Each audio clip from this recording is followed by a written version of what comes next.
Hello बच्चों, इस channel में आप लोग को स्वागत है। आज हम लोग सब्जेक्ट बायोलॉजी क्लास 10th के चैप्टर पोषण के ऑब्जेक्टिव क्वेश्चन को देखने जा रहे हैं। इसमें टोटल 30 क्वेश्चन हैं, जो क्वेश्चन काफ़ी महत्वपूर्ण है। इसमें सबसे पहला क्वेश्चन है, इसमें प्रकाश संश्लेषण क्रिया होती है किसमें?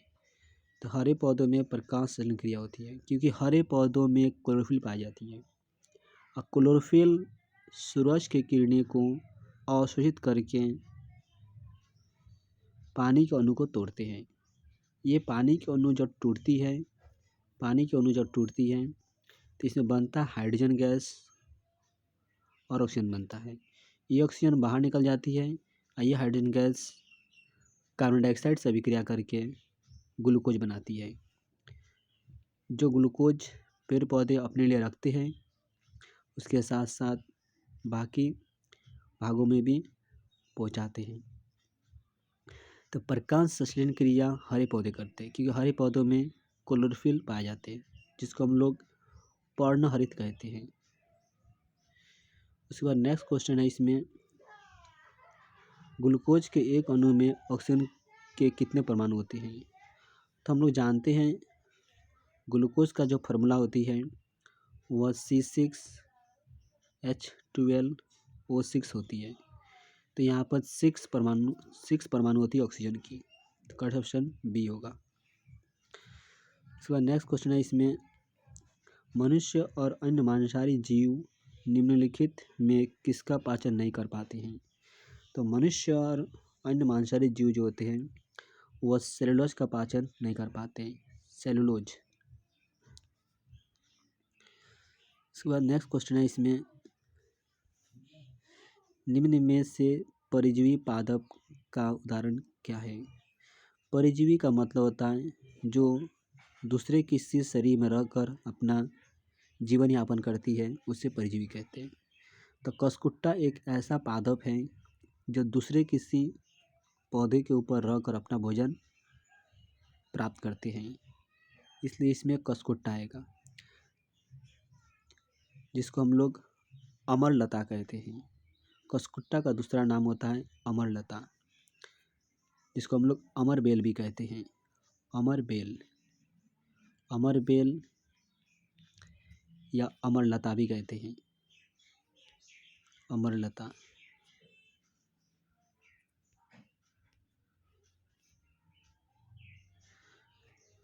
इसके बाद नेक्स्ट क्वेश्चन है, इसमें मनुष्य के मुंह गुहा में कितने जोड़ी लार ग्रंथि पाई जाती है? तो मनुष्य के मुंह गुहा में 3 जोड़ी लार ग्रंथि पाई जाती है। उसके बाद नेक्स्ट क्वेश्चन है, इसमें दांत की सबसे ऊपरी परत में क्या पाई जाती है? तो दांत की सबसे परत में इनामेल पाई जाती है। उसके बाद मुंह गुहा में पाचन होता है आहार का कौन सा भाग? तो कार्बोहाइड्रेट का पाचन ही मुंह गुहा में स्टार्ट हो जाता है, जो लार के द्वारा होते हैं। हमारे मुंह में लार ग्रंथि पाए जाते हैं, जहाँ से लार निकलते हैं। यही लार भोजन को पचाते हैं और पचाकर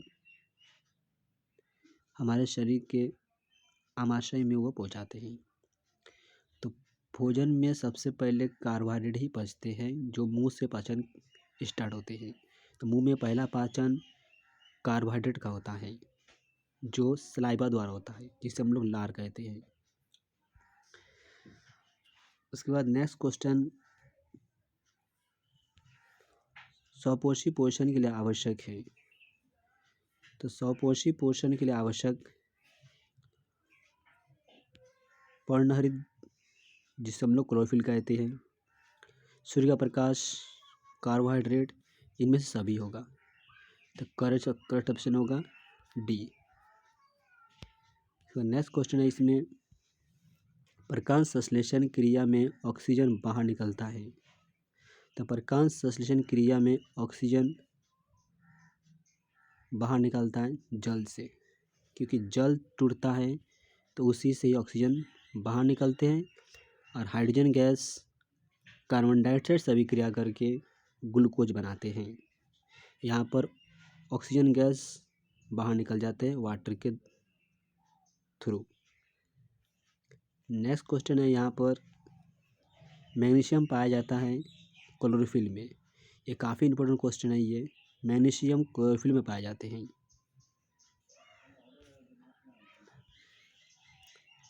क्लोरोफिल वर्णक का रंग कैसा होते हैं? तो क्लोरोफिल वर्णक का रंग हरा होते हैं, इसलिए करेक्ट ऑप्शन ए होगा। कवक में पोषण की कौन सी विधि होती है? तो कवक में पोषण की मृतजीवी विधि होती है, मृतजीवी, क्योंकि कवक मरा हुआ चीज़ों पर रहकर अपना निवारण करती है, इसलिए कवक में पोषण मृतजीवी पोषण होती है।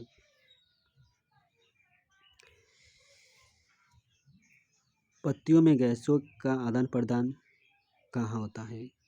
तो पत्तियों में गैसों का आदान प्रदान रंध्र के द्वारा होती है, रंध्र के द्वारा ही, क्योंकि रंध्र पाए जाते हैं पत्ती में पाए जाते हैं। तो पत्ती में गैसों का आदान प्रदान होती है रंध्र के द्वारा, क्योंकि पौधों के पत्ती में रंध्र पाई जाती है। उसी रंध्र द्वारा पेड़ पौधे अपना गैसों का आदान प्रदान करती है। जिस रंध्र को हम लोग एस्टोमाटा कहते हैं। एस्टोमाटा पत्ती में पाया जाने वाला एक छोटा सा छिद्र होती है, जिसके द्वारा पेड़ पौधे अपना गैसों का आदान प्रदान करती है। नेक्स्ट क्वेश्चन है इसमें, सब शरीर के सबसे बड़ी ग्रंथि कौन है? तो शरीर की सबसे बड़ी ग्रंथि यकृत। यकृत शरीर की सबसे बड़ी ग्रंथि है। उसके बाद नेक्स्ट क्वेश्चन है इसमें, प्रकृति में ऑक्सीजन की संतुलन कैसे बनाए रहता है? तो प्रकृति में ऑक्सीजन को संतुलन बनाने के लिए प्रकाश संश्लेषण क्रिया करना होना बहुत जरूरी है, जो पेड़ पौधे करते हैं। पीत कहाँ से स्रावित होती है? तो पीत हमारे यकृत से स्रावित होती है। यकृत हमारी सबसे बड़ी ग्रंथि है, हमारे शरीर का सबसे बड़ी ग्रंथि यकृत है। यकृत से ही पीत का स्रावन होती है। नेक्स्ट क्वेश्चन है इसमें स्वपोषी कौन है? स्वपोषी का मतलब होता है जो दूसरे खुद अपना भोजन प्राप्त कर बनाए, उसे स्वपोषी कहते हैं। तो यहाँ पर हरे पौधे अपना भोजन खुद बनाते हैं, इसलिए हरे पौधे स्वपोषी कहलाएंगे, क्योंकि हरे पौधे में क्लोरोफिल होता है। क्लोरोफिल एक प्रकार का हरा कलर का रंजक होते हैं, जिसके द्वारा पेड़ पौधे सूरज के प्रकाश को अवशोषित करके पानी के अणु को तोड़ते हैं, और ये पानी को जो टूटते हैं तो यहाँ पर बने ऑक्सीजन गैस बाहर निकलते हैं, और हाइड्रोजन गैस कार्बन डाइऑक्साइड से अभिक्रिया करके ग्लूकोज बनाते हैं।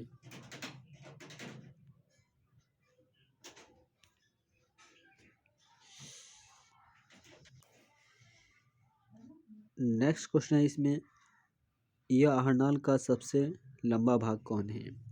तो आहरनाल का सबसे लंबा भाग होता है छोटी आंत। तो छोटी आंत आहरनाल का सबसे लंबा भाग है, इसलिए इसमें करेक्ट ऑप्शन होगा ए, यानी छोटी आंत, क्योंकि छोटी आंत आहरनाल का सबसे लंबी भाग है, जिसकी लंबाई करीब 6 मीटर तक होती है। अब बड़ी आंत की लंबाई करीब 1 मीटर तक होती है, इसलिए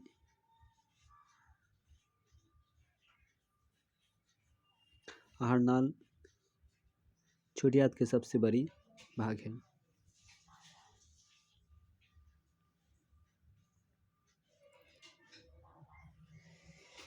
ट्रिप्सिन एंजाइम का कार्य क्या होती है? तो ट्रिप्सिन एंजाइम यहाँ पर प्रोटीन को पचाते हैं। मनुष्य के आहरनाल में यह एक अवशोषी अंग है। अवशोषी अंग को अपेंडिक्स कहते हैं, जो मनुष्य के आहरनाल में पाए जाते हैं। अपेंडिक्स एक अवशोषी अंग है। नेक्स्ट क्वेश्चन है यहाँ पर, कुटपाद किसमें पाए जाते हैं? कुटपाद पाया जाता है अमीबा में पाए जाते हैं, जिसके द्वारा अमीबा अपने भोजन को ग्रहण करती है। अमीबा अपने भोजन को कुटपाद के द्वारा ही ग्रहण करती है। नेक्स्ट क्वेश्चन है यहाँ पर, अमीबा अपना भोजन कैसे पकड़ता है? तो कुटपाद के द्वारा अमीबा अपना भोजन पकड़ते हैं। जिसको कहते हैं उत्पाद कहते हैं। ऑप्शन नंबर सी होगा यहाँ पर आंसर।